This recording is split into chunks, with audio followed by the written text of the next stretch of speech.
네, 안녕하세요. 하이퍼리퀴드에서 빌리데이터를 운영하고 있는 하이퍼코리아의 제리, 그리고 하이퍼리퀴드에서 스페이스바 프로덕트를 구축하고 있는 크리스. 둘이서 함께 지난 한 주간 하이퍼리퀴드에서 어떤 이슈들이 발생했는지 함께 알아보는 시간을 가져보려고 합니다. 네, 먼저 첫 번째 이슈로는 이제 USDC, 이제 서클의 USDC가 이제 하이퍼리퀴드 네이티브 지원을 한다는 건데요. 이게 좀 중요한 이슈인데, 이거를 알아보려면 이제 작년 1년 전으로 돌아가야 합니다. 이제 1년 전에 바네크가 이제 먼슬리 리캡 보고서를 냈을 때, 되게 하이퍼리퀴드를 표기한 게 되게 이슈가 많이 됐었어요. 바네크가 하이퍼리퀴드를 어떻게 표기했냐? 레이어 1인 동시에 레이어 3다. 근데 여기에 이제 사람들이 이게 하이퍼리퀴드가 왜 레이어 3냐? 이걸 동의할 수 없다. 이런 되게 이슈가 되게 크게 났었어요. 근데 지금 보자면 당연히 하이퍼리퀴드는 레이어 1 블록체인이죠. 이제 자체 밸리데이터들이 이제 검증하고 체인이 운영되고 있으니까 만약 하이퍼리퀴드가 레이어 3이려면 레이어 2인 블록체인의 검증들을 이제 하이퍼리퀴드에서 나온 그 체인 정보들을 이제 레이어 2에 갖다가 박아야 되는데 지금 그러고 있지 않죠? 그렇기 때문에 하이퍼리퀴드는 당연코 레이어 1이라고 할 수 있고요. 근데 여기서 한 가지 문제가 되는 점은 있어요. 이제 하이퍼리퀴드 거래소에서 이제 현물 선물 거래를 하려면 그 담보로 USDC를 사용해야 되는데 그 USDC를 어디서 가져와야 되냐면 무조건 아비트럼에서 브릿지에서 가져와야 되는 구조였어요. 그래서 아비트럼의 USDC를 락하고 그 다음에 브릿지 해서 하이퍼리퀴드에서 USDC를 민팅하는 방식을 사용했었기 때문에 만약에 아비트럼에 문제가 생긴다 하면 이제 하이퍼리퀴드를 이용하는 사람들이 USDC를 이제 뺄 방법이 없기 때문에 그 부분은 문제가 있지만 이게 레이어 3는 아니다라는 사실을 네, 말씀드리고 싶었고 그래서 올해 9월에 하이퍼 EVM 체인에 서클이 직접 발행하는 네이티브 USDC를 발행하게 해줍니다.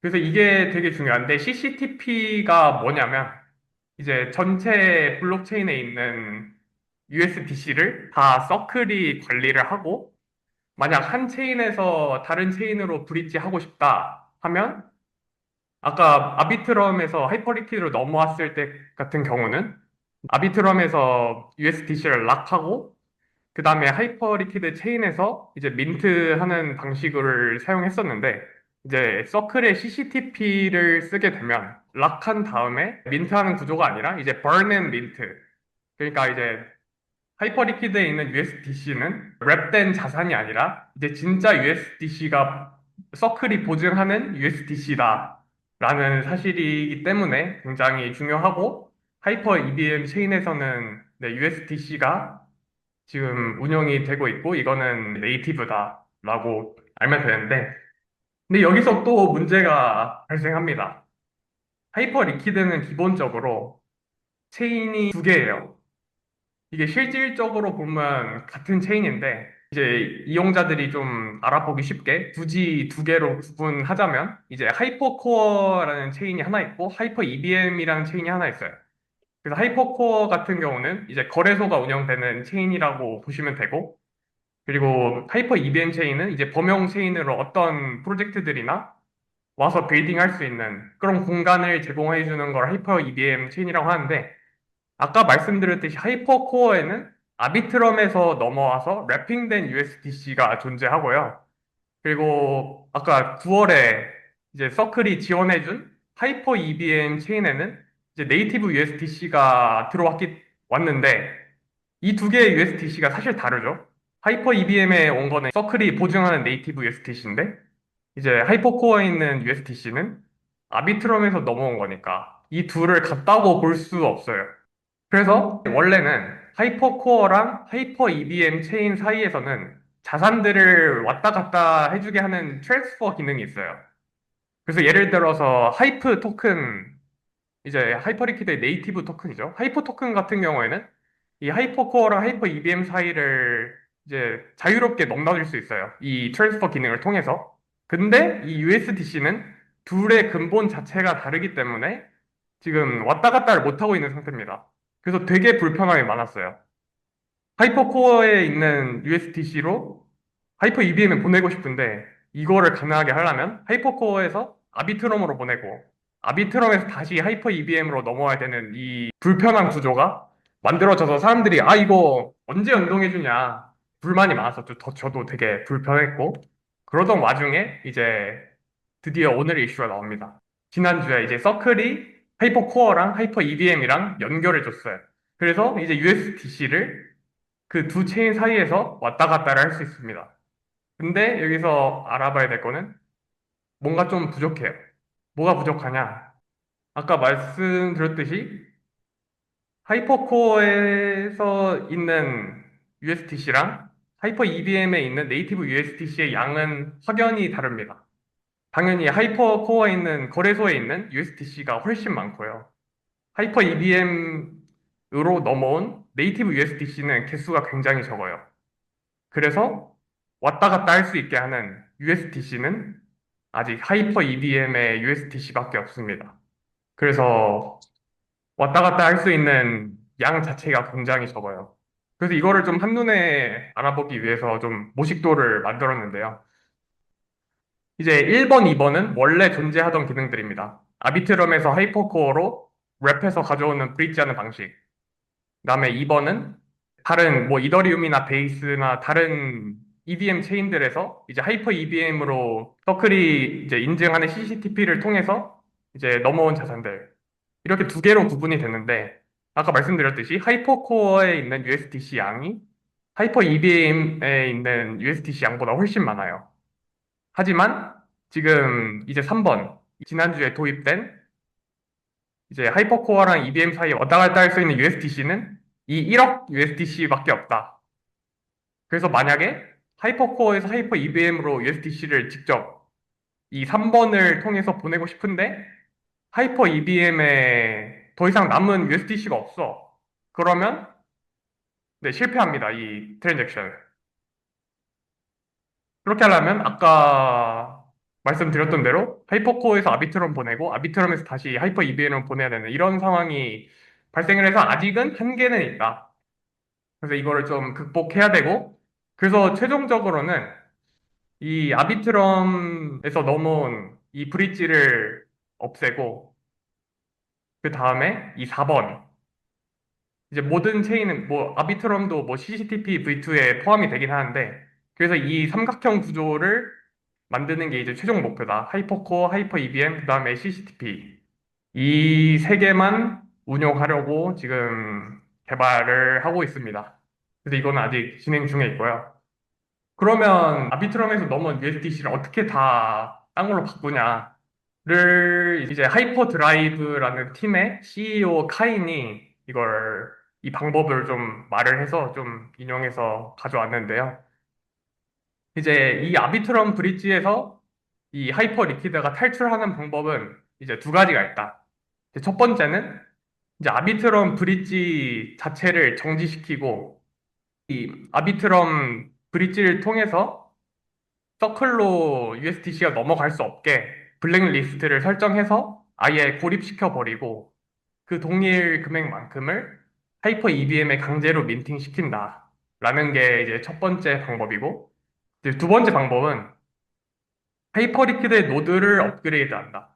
이 노드를 업그레이드 한다는 게 원래 아비트럼에서 하이퍼코어 사이를 왔다 갔다 할 때 그거를 이제 하이퍼리퀴드 밸리데이터들이 관리를 하거든요. 이 브릿지를.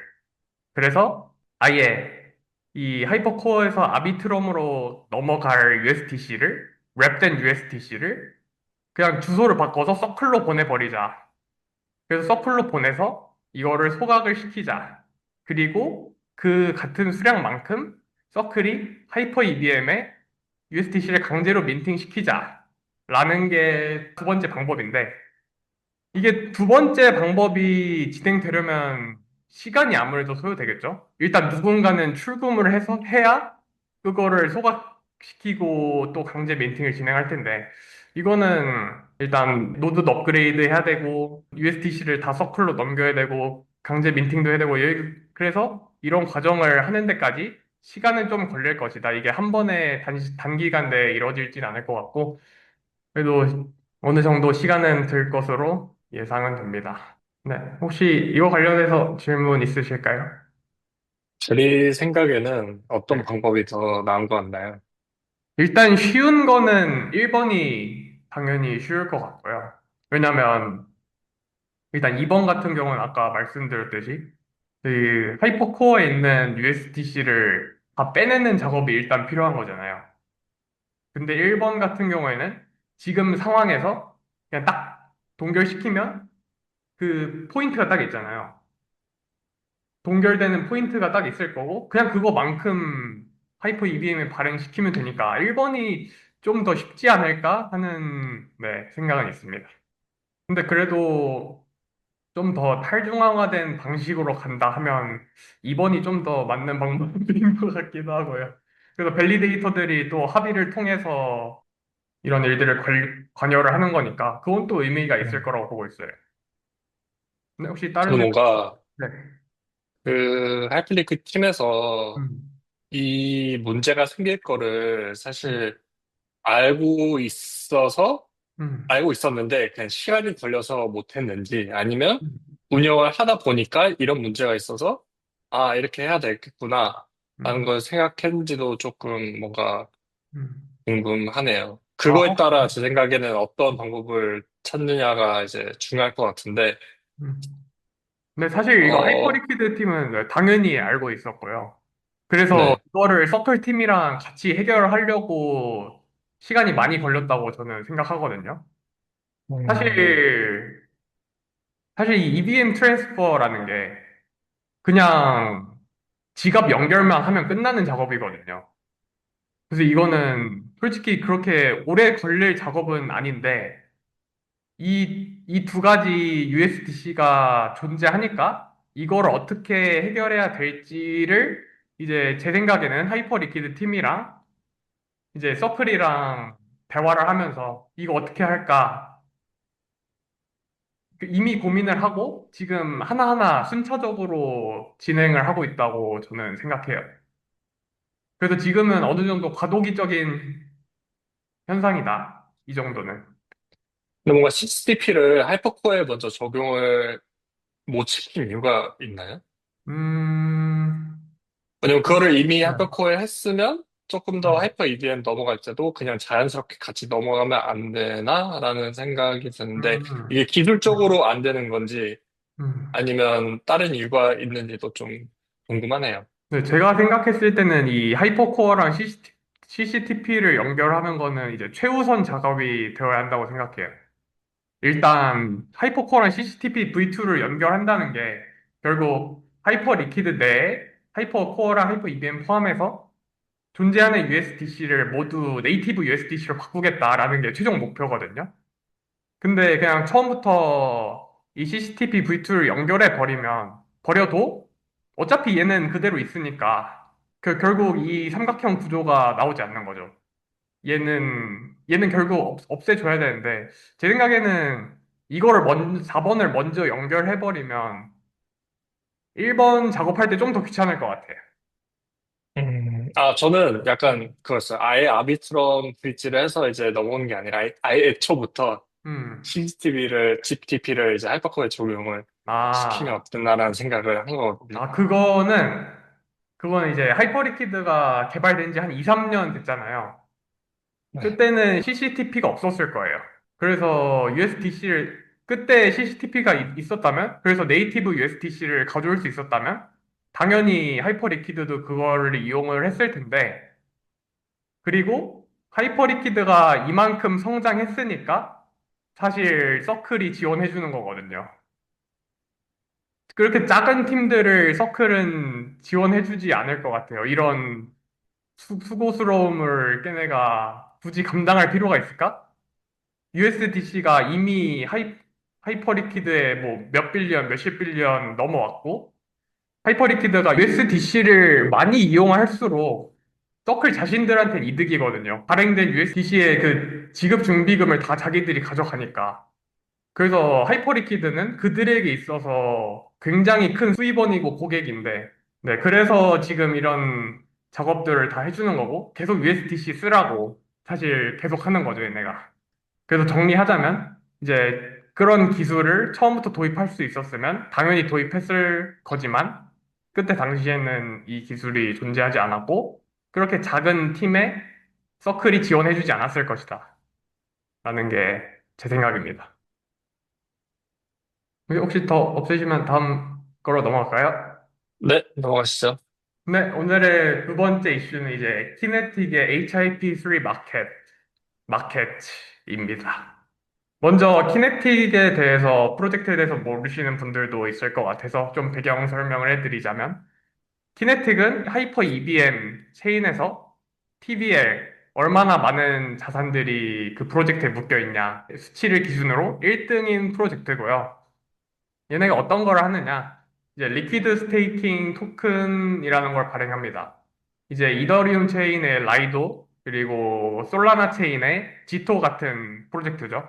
이제 걔네가 이더리움을 랩해서 이제 유동화시키는 거랑 마찬가지로 이 키네틱은 하이퍼리퀴드의 네이티브 토큰인 하이프를 이제 유동화시키는 그런 프로젝트를 진행하고 있습니다.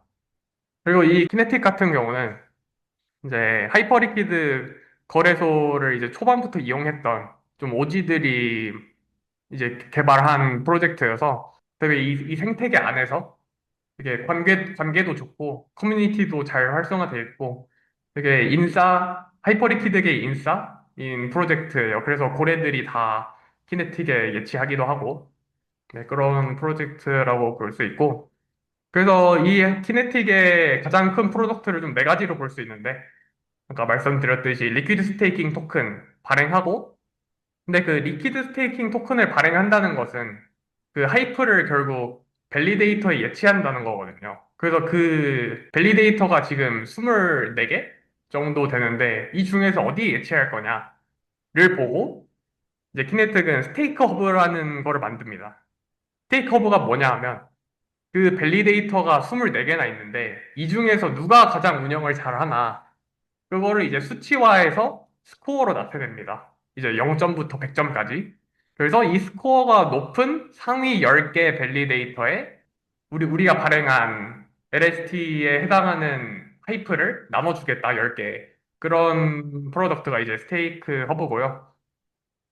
그 다음에 또 하나는 볼트가 있는데, 이거는 여러 체인에서 활동하고 있는 베다라고 하는 프로젝트랑 협업해서 이 LST가 K 하이프인데, 이 K 하이프를 디파이 여기저기에서 활용해서 좀 더 나은 이유를 주려고 하는 그런 볼트를, 네, 이제 개발해서 운영하고 있고, 이제 마지막이 이제 키네틱 런치라고 하는 프로덕트인데 이게 오늘 말씀드릴 주제랑 연관이 있습니다. 그래서 키네틱 런치에 대해서 알기 전에 한 가지 더 알아야 될 것은 HIP3라고 하는 건데요. 이제 HIP3 같은 경우는 이제 하이퍼리퀴드 팀이 만든 프로포절로 이제 탈중앙화된 무기한 선물 시장을 개설할 수 있는 권한을 준다라는 거죠. 그래서 누구나 뭐 온체인 주식, 뭐 온체인 금, 은, 이런 원자재, 그러니까 이런 다양한 상품들을 하이퍼 리퀴드 위에 올릴 수 있게 해주는. 근데 이거를 하이퍼 리퀴드 팀이 주도해서 시장을 만드는 게 아니라 외부 팀들 아무나 와서 잘 만들어 봐라. 그리고 수익 공유하자. 그러니까 이런 걸 이제 HIP3라고 하고요. 근데 또 시장을 아무나 만들면 안 되잖아요. 그래서 시장 개설 조건 중 하나가 하이프 토큰 50만 개를 스테이킹 하는 겁니다. 근데 이 하이프 50만 개는 지금 한화 기준으로 약 230억 원 정도 해서 굉장히 큰 돈이죠. 이만큼 돈을 가지고 있는 프로젝트는 사실 잘 없을 거예요. 그래서 키네틱이 이 키네틱 런치라는 걸 만들어서 HIP3를 위한 크라우드 펀딩을 만들겠다. 그래서 내가 HIP3 마켓을 만들고 싶은데 하이프가 없어. 근데 진짜 사람들이 이용 많이 하고 돈 많이 벌 것 같은 시장을 내가 개설할 수 있어. 라는 개설자와 이미 하이프는 많이 가지고 있는데 이걸 어떻게 하면 좀 더 이용해서 이윤을 더 벌 수 있을까 하는 홀더들을 연결해주는 플랫폼을 만들려고 한 거죠. 이렇게 들으면 굉장히 잘 될 것 같지만 사실 런치 플랫폼은 잘 되고 있지 않습니다. 왜냐하면 이미 HIP3 마켓을 세 개의 팀이 만들었거든요.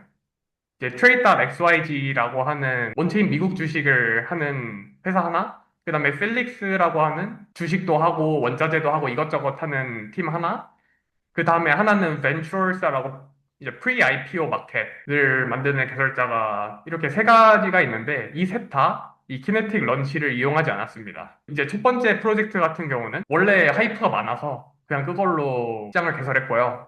이제 두 번째 프로젝트 같은 경우는 이제 하이페리온이라고 하는 DAT 기업하고 이제 협업을 해서 그 DAT 기업에서 하이프를 많이 들고 있으니까 그거를 빌려서 이제 마켓을 운영하고 있고, 페이페리엄뿐만 아니라 이제 스마테스트 머니라고 이제 하이퍼리퀴드에서 이제 개인 홀더로는 거의 1등인 이제 개인한테 이제 빌렸어요.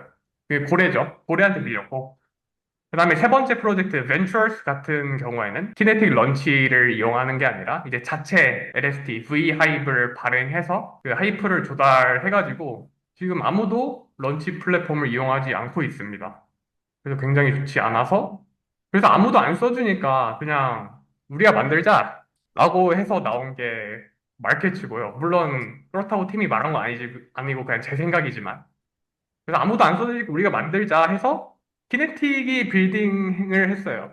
키네틱이 주도해서 빌딩을 하고 원래 LST 하는 팀이니까 나는 이 거래소를 다 만들 자신이 없어. 만들 수도 없고. 그래서 다른 팀들하고 파트너십을 맺었는데요. 이제 PVP 트레이드라고 하는 팀은 네, 제가 뭐 개인적으로 좋아하는 팀은 아니지만 하이퍼리퀴드 되게 생태계 초반에 이제 텔레그램으로 거래를 하게 해주는 것을 하던 팀이었는데 이제 뭐 포인트 발행을 했는데 아직 TG를 하고 있지 않은 뭐 그런 프로젝트인데 그런 팀이 일단 거래소를 어떻게 만드는지는 아니까 소스를 빌리려고 한 것 같고 이제 두 번째로 이제 카이코라고 하는 데이터 피드를 제공하는 회사랑 협업해서 이제 가격 오라클을 가져오는 이 거래소를 만들려면 이제 필요한 게 하이프 필요하고 거래를 하려면 어떤 자산을 거래해야 되는지 그 데이터 피드를 가져와야 되거든요. 그 데이터 피드를 가져오고 그 다음에 유동성까지 불어넣는 세 개가 가장 중요한 추축인데 그 중에서 타이프는 키네틱이 가져오고 뭐 마켓 메이킹이나 뭐 거래소 만드는 건 PVP 트레이드가 진행하고 그다음에 데이터 피드는 카이코가 가져오고 이렇게 다 팀들을 다 모아서 조각조각 잘하는 거 하나씩 다 맡아서 하고 있는 상황이고 네이티브 마켓이 들어간 거는 이제 담보 자산으로 USDC, USDT가 아닌 USDH로 사용하겠다 이런 파트너십 기반으로 이 마켓을 만들었습니다. 근데 이 마켓 관련해서는 아직 어떻게 프로젝트가 나올지 이런 거는 자세히 나와 있지 않은 상태여서 그냥 이런 게 나온다라고만 알고 있고요. 그래서 여기도 이제 키네틱이 이제 여기서 이제 또 키네틱 런치가 나옵니다. 런치를 통해서 이제 크라우드 펀딩을 하는 거죠. 그래서 키네틱의 KNTK 홀더 대상으로 이제 KM 하이프라고 하는 이 LST를 발행할 수 있게 해줍니다. 그래서 이 KM 하입은 그대로 이 HIP3를 마켓을 만들기 위해 50만 개 하이퍼가 필요한데 거기에 이제 사용이 되는 거죠. 그래서 KM 하이프를 발행하면 어떤 게 좋냐? 이 마켓이라고 하는 플랫폼에서 거래 수익이 날 텐데 수익의 10%를 이 KM 하이 홀더들에게 제공해주겠다라는 건데 이게 굉장히 제가 생각하기에는 이런 전례가 없었고 되게 좋다. 왜냐하면 아까 말씀드린 그 세 번째 프로젝트 벤처스 같은 경우에는 그렇게 크라우드 펀딩해서 하이프를 빌렸는데 결국 주는 거는 자체 포인트 프로그램 그거 하나거든요. 그래서 그 하이프를 제공한 홀더들이 받을 수 있는 거는 가치가 얼마나 될지 모르는 해당 프로젝트의 토큰 일부인데 이 키네틱이 발표한 이 런치 같은 경우에는 플랫폼 수익의 10%를 할당해준다는 거니까 이거는 다른 의미입니다. 하이프를 빌려준 홀더랑 거래소를 운영하는 운영자 둘이 같이 공생하는 구조를 만든 것이라고 저는 해석을 했고요. 그래서 굉장히 긍정적이고 그러면 과연 얼마나 하이프 홀더들이 추가 수익을 가져갈까를 밸류에이션을 조금 계산을 해봤는데요. 만약에 마켓 플랫폼에서 이제 모든 자산량의 합이 만약에 하이퍼리퀴드 볼륨 5위에 해당하는 이제 자산이랑 동일하다고 가정하면 KI 홀더들은 7%의 APY를 더 가져갈 수 있습니다.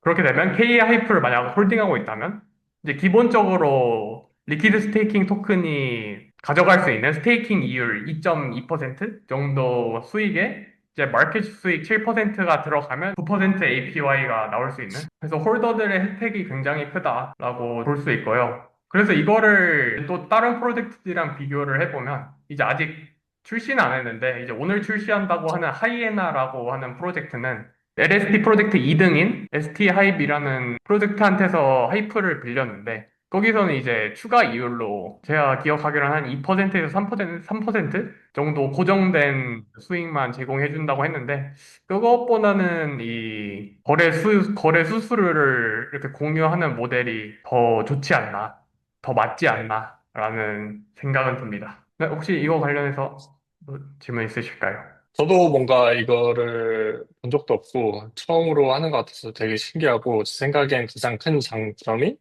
그 리스크 아이솔레이션이라고 생각하거든요. 음, 왜냐면 K-하이프는 그 제너럴 퍼포스고 음, KM은 제가 알기로는 액체인지 스페시픽이어서 XLST잖아요. 맞습니다. 그래서 여기서만 만약에 이제 용서 일어나고 막 쓰이다가 만약에 잘 안 돼도 음, K-하이프의 이제 그 슬래싱 리스크를 줄여주는 거잖아요. 이게 그렇죠. 영향이 안 가게. 근데 이제 그거는 다 이해는 하는데 뭔가 유저 입장에서 하이프를 스테이킹을 해야 K-하이프를 받는 거고. 음. 근데 K-하이프를 또 스테이킹하면 KM 하이프를 받는 거잖아요. 아니요, 아니요. 그냥 그래서 하이프로 KM 하이프를 받는 거예요. 그냥 갖고만 있으면 받는 네네네. 거예요. 네. 그러면 다른 얘기지. 그러면 네. 근데 KM 하이프를 가지고 있으면 네. 만약에 이 이율이 들어오면 그냥 이 KM 하이프의 가치가 올라가는 구조예요. 대비. 음, 그냥 대부분의 LST 토큰들이 다 그렇게 작동한다고 보시면 돼요. 그냥, 그냥 예를 들어서 네. 하이프가 지금 100불이다. 근데 1년이 지나서 똑같이 100불이야. 근데 LST는 3% 이율을 더 받았어. 그러면 이 LST는 103달러예요.